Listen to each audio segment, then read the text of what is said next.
Assalamualaikum warahmatullahi wabarakatuh. Bersama saya Hukama Official. Salam sejahtera untuk kita semua. Alhamdulillahirabbil alamin wa binasta'inu ala umuri dunya waddin. Wassalatu wassalamu ala asrofil anbiya'i wal mursalin wa ala alihi wa sahbihi ajmain. Baik, pengajian ya guys.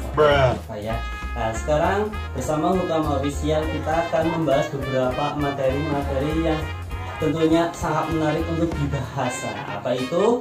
Ya, ini dia. Tapi sebelum membahas, jangan lupa like, comment, share, dan subscribe-nya. Biar apa? Biar konten ini semakin bermanfaat untuk Anda dan tahu banyak tentang apa yang dimaterikan di sini. Oke?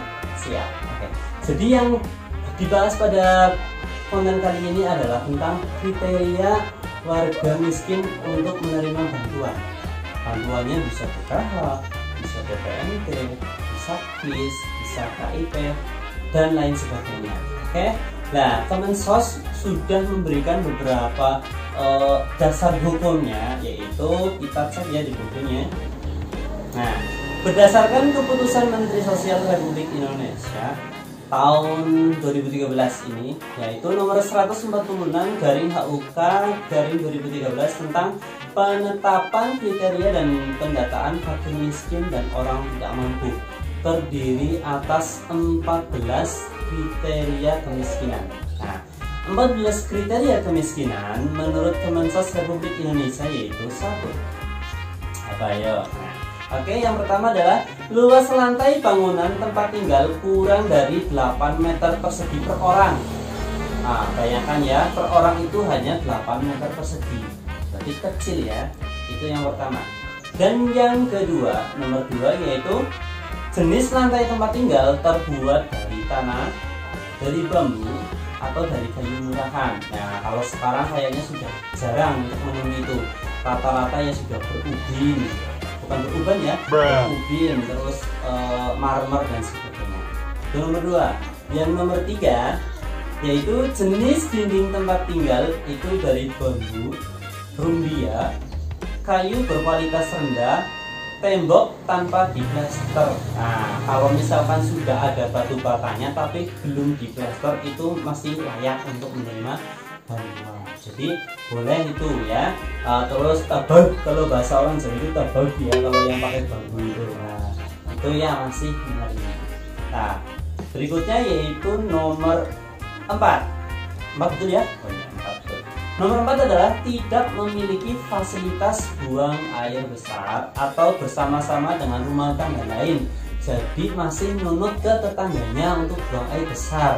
Terus tidak punya tempat pembuangannya. Nah, biasanya itu di mana ya, itu di kali. Nah, kali itu sungai. Nah, itu nomor 4. Nomor 5, sumber penerangan rumah tangga tidak menggunakan listrik. Nah, kalau zaman sekarang sudah pakai listrik semua, dari 450, 900 yang bersubsidi dan tidak bersubsidi, 1.300, bahkan yang artis-artis itu sampai berapa ratus itu ya.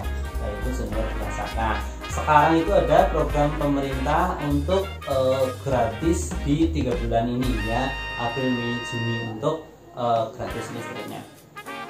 Selanjutnya yaitu nomor 6, yaitu sumber air minum berasal dari sumur atau mata air tidak terlindung atau sungai atau air hujan. Jadi sumber air minum ini kalau berasal dari sumur itu masih layak untuk mendapatkan bantuan. Nah, kecuali kalau sudah misalkan sudah pakai merek-merek air minum yang mahal-mahal gitu ya, yang galon tapi yang mahal, tapi yang galon yang masih harga 5 ribuan ya nggak masalah gitu. Nah, itu selanjutnya yaitu nomor 7. Nomor 7. Nah, jadi bahan bakar untuk memasak sehari-hari adalah kayu bakar, terus areng, terus minyak tanah. Nah, kalau sekarang sudah maju lagi dengan gas. Kalau gas itu berarti gas yang 3 kilo ya, gas yang 3 kilo itu berarti ya gas melon. Nah, itu ya, nah itu kan bersubsidi. Nah, itu kalau pakai itu ya nggak apa-apa. Tapi kalau orang kaya pakai itu kayaknya sudah banyak sekali ya. Nah, itu sebenarnya untuk yang mendapatkan bantuan. Berikutnya nomor 9. Nomor 8. Nomor 8 hanya mengkonsumsi daging, susu ayam dalam 1 kali seminggu. Nah, seminggu sekali itu minimal mengkonsumsi daging, susu atau ayam, tidak setiap hari. Kalau setiap hari itu tidak layak untuk menerima bantuan. Terus nomor 9, hanya membeli 1 setel pakaian dalam setahun. Nah, mungkin biasanya kan lebaran ya, lebaran itu baru mendapatkan 1 setel. Ya, kita lanjut ke nomor 10 ya. Nomor 10 adalah hanya sanggup makan sebanyak 1 atau 2 kali dalam sehari.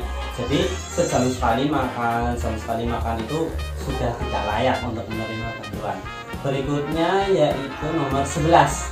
Nomor 11, tidak sanggup membayar biaya pengobatan di puskesmas atau poliklinik. Jadi ini adanya bantuan KIS, Kartu Indonesia Sehat. Ini untuk warga yang tidak sanggup untuk membayar biaya pengobatan di puskesmas. Nah, kalau sudah tidak sanggup membayar di puskesmas, harusnya memenuhi kriteria. Nah, terus berikutnya adalah nomor 12, yaitu sumber penghasilan kepala rumah tangga adalah petani.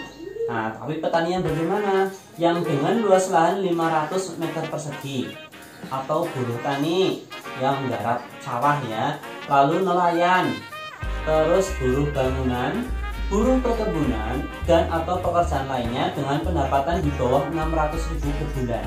Jadi kita bayangkan, kita kerja hanya mendapatkan gaji 600.000 per bulan, itu di bawahnya misalnya gajinya cuma 500, 300. Nah, itu perlu dibantu. Terus nomor 13, pendidikan tertinggi kepala rumah tangga adalah sama sekali tidak sekolah, atau tidak tamat sekolah, atau cuma tamat SD. Jadi maksimal itu tamat SD kalau ingin memenuhi kriteria untuk mendapatkan bantuan. Dan yang terakhir, tidak memiliki tabungan atau barang yang mudah dijual dengan minimal Rp500.000. Contohnya seperti ini: sepeda motor kredit atau kredit, emas, terus ternak, bisa ternak sapi, ternak kambing ya, terus kapal motor atau barang modal lainnya. Nah, itu kalau memiliki tabungan yang bisa dijual dengan minimal Rp500.000 berarti tidak layak.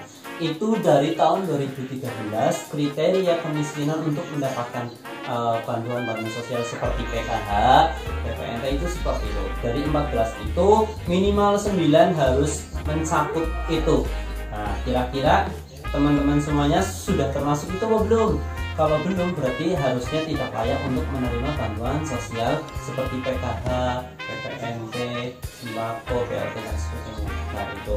Nah, terus bagaimana ketika nantinya itu dalam bantuan tersebut, sekarang kan zamannya sudah maju ya teman-teman. Jadi dalam kemajuan itu apakah 14 kriteria itu masih layak untuk dipertahankan atau harus berubah kebijakan lagi agar masyarakat Indonesia itu lebih membutuhkan bantuan atau malah sebenarnya sudah tidak membutuhkan bantuan ya. Nah, itu menjadi pertanyaan besar bagi kita semuanya. Apakah masyarakat Indonesia tanpa bantuan itu sudah bisa hidup lebih bahagia atau lebih sejahtera, ataukah harus dibantu pemerintah tapi dengan 14 kriteria tersebut? Silakan apabila ternyata ada harusnya tidak usah diubah, harusnya diubah dan sebagainya, mari kita berdiskusi bersama apakah baiknya bagaimana. Tapi mohon maaf, diskusi ini belum tentu akan mengubah kebijakan itu, karena kebijakan itu otomatis ditetapkan di atas, dirapatkan dengan matang dan sebagainya di atas itu ya. Kita hanya sharing di sini itu 14 kriteria warga miskin yang harus mendapatkan bantuan dari pemerintah. Semoga bermanfaat. Mohon maaf apabila dalam konten kali ini banyak kesalahan dalam tutur kata dan sebagainya. Sekali lagi saya mohon maaf. Akhirul kalam wabillahi taufiq wal hidayah. Wassalamualaikum warahmatullahi wabarakatuh. Salam DKH, sip santun integritas profesional. Dadah.